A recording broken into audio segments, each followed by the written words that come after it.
안녕하세요, 이지수입니다. 제가 오늘 강연할 내용은 쉽게 풀어 쓴 기독교 세계관 이야기 니고데모의 안경 1장 세계, 세계관 그리고 문화 그리고 2장 기독교 세계관에 대해서 강연을 하도록 하겠습니다. 이 책의 제목은 니고데모의 안경입니다.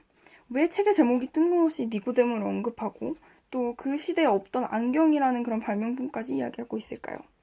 여러분께서는 혹시 니고데모의 이야기를 알고 계십니까? 니고데모는 요한복음에 나오는 그런 인물인데요. 한 3번 정도 나왔다고 이야기하고 있습니다. 그래서 예수님께서 니고데모가 예수님을 밤에 찾아가서 어떻게 하면 하나님 나라에 갈 수 있는지 물어봤고, 예수님께서 니고데모에게 사람이 거듭나지 아니하면 하나님 나라를 볼 수 없느니라 라고 말씀을 하셨습니다. 그랬더니 니고데모가 사람이 어떻게 2번 태어날 수 있습니까? 라고 반문하게 되는 것이죠. 그랬더니 예수님께서 니고데모에게 네가 거듭나야 하겠다라고 말씀하셨습니다. 니고데모에게는 하나님 나라를 볼 수 있는 이 거듭남의 안경이 없었습니다. 왜냐하면 인간은 죄로 인해 마음이 어두워지고 눈이 어두워졌기 때문에 이 삶과 세계를 올바르게 이해할 수 없기 때문입니다. 이 어두워진 우리의 마음과 안목을 바로잡고 다시 살아가게 해주는 안경, 이 안경이 바로 기독교 세계관이고 저자는 바로 이것을 얘기하려고 하는 것입니다. 그리고 이 안경은 니고데모에게 뿐만 아니라 우리에게도 정말 필요합니다. 이 안경이 바로 기독교 세계관이고 이 1장, 2장을 통해서 세계관이 무엇인지 또 이것이 왜 필요한지 우리가 천천히 살펴보도록 하겠습니다. 우선 1장에서는 세계관이 무엇인가에 대해서 이야기하고 있습니다. 세계관은 이 책에서는 세상과 인생을 내다보는 창이다 라고 반복해서 이야기하고 있습니다. 이 창문을 모든 사람이 다 다른 창문을 가지고 있고 이 창문을 어떤 창문을 가졌느냐에 따라서 세상이 다르게 보인다는 것입니다. 어떤 사람의 창문은 숲이 보이는 창문이고 어떤 사람의 창문은 바다가 보이는 창문이고 또 어떤 사람의 창문은 도시가 보이는 창문이 될 수 있다는 것이죠. 사람들은 모두 다 다른 창문을 가지고 다양하게 세상을 바라보면서 살아가고 있습니다. 이렇게 다양한 인식을 가지고 있다는 건 다양한 창문이 있다는 것이고 그만큼 다양한 세계관을 가지고 있다는 것입니다. 그래서 이 세계관은 개인의 인격이나 안목 수준을 나타내는 것이라고 저자는 이야기하고 있습니다. 그렇다면 이 세계관의 특징은 무엇일까? 세계관의 특징은 세계와 삶에 대한 종합적인 조망이라는 것입니다. 종합적이라는 것이 굉장히 중요합니다. 세계관은 종합적인 것입니다. 우리가 그냥 관이라고 해서 눈으로 보이는 것만 얘기하는 것이 아니라 우리가 태어나면서부터 지금까지 살아오면서 또 앞으로 살아가면서 자연스럽게 가정 환경과 우리가 먹었던 음식과 보고 자랐던 것과 들었던 얘기들 종합적으로 우리가 살아가면서 자연스럽게 우리에게 전수되는 것입니다. 부모님의 세계관이 우리에게 전수되고 우리가 자라온 환경에 의해서 그 세계관이 전수되기 때문에 이게 자라나면서부터 아주 자연스럽게 우리에게 전수되기 때문에 이거 세계관이 한번 정착하게 되면 우리가 고치기가 아주 어렵다는 것입니다. 또 세계관을 형성하는 여러 가지 질문들이 있습니다. 아주 철학적이고 아주 근본적인 질문들이 있습니다. 세상은 어디서 왔으며 어떻게 존재하게 되었나? 인생은 어디로 와서 어디로 가게 되는가? 세상의 존재 이유와 목적, 고통과 악은 왜 존재하는가? 나는 무엇을 위해서 살아가고 있는가? 구원이 실제로 있는가? 이런 질문들을 하게 되는데요. 사람이라면 누구나 한 번쯤 살아가면서 특히 청소년기에 이 질문들을 굉장히 많이 하게 됩니다. 이 질문들은 들어보시면 알다시피 과학이나 이성으로 알 수 없는 본질적으로 종교적인 질문들을 하게 되는 것입니다. 그러면 이 세계관은 우리에게 어떤 영향을 미칠까? 또 어떤 영향을 미치고 있을까? 이 세계관은 공동체적인 그런 특성을 가지고 있습니다. 그렇기 때문에 같은 세계관, 비슷한 세계관을 가진 사람끼리 모이게 되고 그것이 문화를 형성하게 됩니다. 그래서 이 세계관은 세상을 만드는 전략, 문화를 생성하게 되는 것입니다. 그래서 이 같은 세계관을 공유하고 같은 문화 안에 있는 사람들에게 비전의 역할을 하게 됩니다. 그래서 공유하는 그런 집단 그 멤버들의 비전 역할을 하게 됐고 그래서 한 시대가 문화를 지배하게 되는 것입니다. 그렇다면 이 세계관이 이렇게 문화를 형성하고 시대를 지배한 이 세계관 어떻게 형성하게 되는 것일까? 이것은 스토리텔링의 방식으로 형성이 된다고 저자는 이야기하고 있습니다. 이야기를 통해서 전수된다는 것이죠. 이 이야기라고 함은 흔히 얘기하는 전설이나 설화, 옛날 이야기 같은 것을 얘기합니다. 우리가 베드타임 스토리라고 하는 것처럼 자기 전에 엄마가 들려주시는 그런 얘기들, 또는 더 고대로 올라가자면 이렇게 원주민들이나 그런 사람들이, 우리나라지만 한 단군 신화 정도쯤 될 것 같아요. 우리의 조상은 이런 사람들이었단다. 너희는 이런 사람들의 후손이야. 그러니까 너희는 이런 사람들의 후손이야. 이렇게 얘기를 아마 할머니가 이렇게 모닥불에 주위에 둘러앉아서, 원주민들이라면 아마 그렇게 얘기를 들려줬겠죠.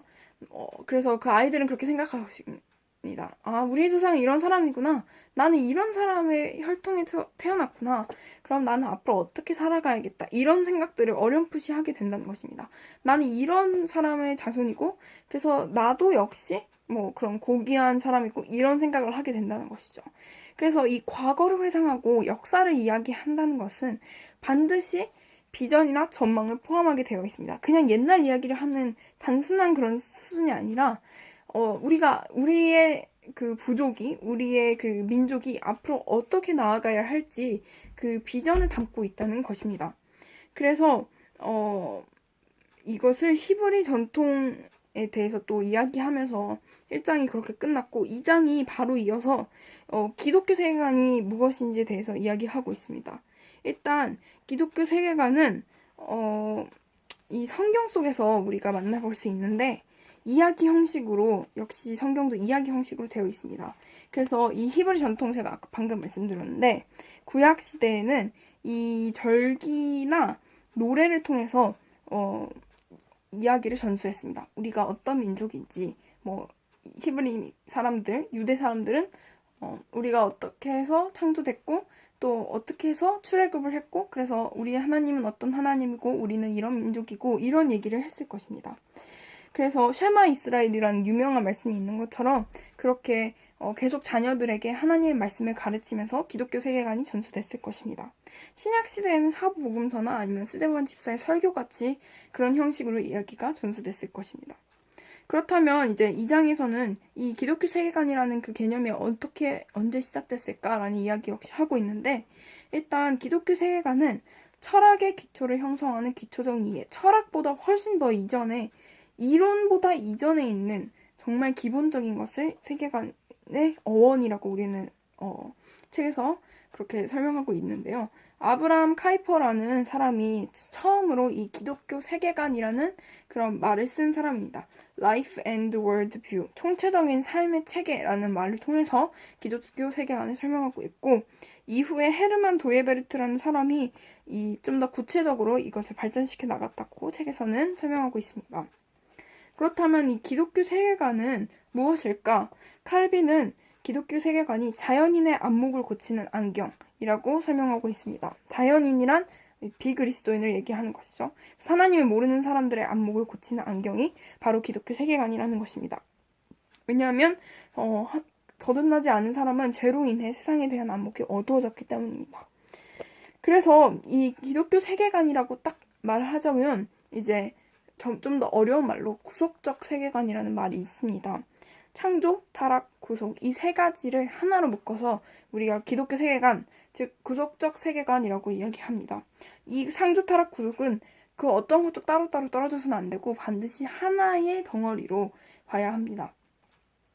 그래서 구속적 세계관은 매우 독특하게도 이 세 가지가 한 번에 있고 이 세 가지가 하나로 움직이지만, 그 반대되는 예를 살펴보자면 이원론이라든가 다원주의라는 걸 보면 인간계와 신계를 분리하거나, 아니면은 뭐 다원주의라고 하면 여러 가지 이론들을 다 인정하는 그런 모습들을 볼 수 있죠. 그러나 기독교 세계관은 이 세 가지가 하나로, 분리되지 않고 하나로, 그래서 이 중에 어떤 것이라도 왜곡되거나 잘못 이해하면 다른 것에도 영향을 미치게 되는 것입니다.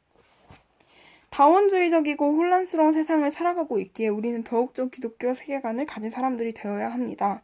우리는 의식 중이든 무의식 중이든 강력하게 다른 세계들에 노출돼 있고, 특별히 문화 생활을 할 때 더욱더 심각한 그런 영향을 받습니다.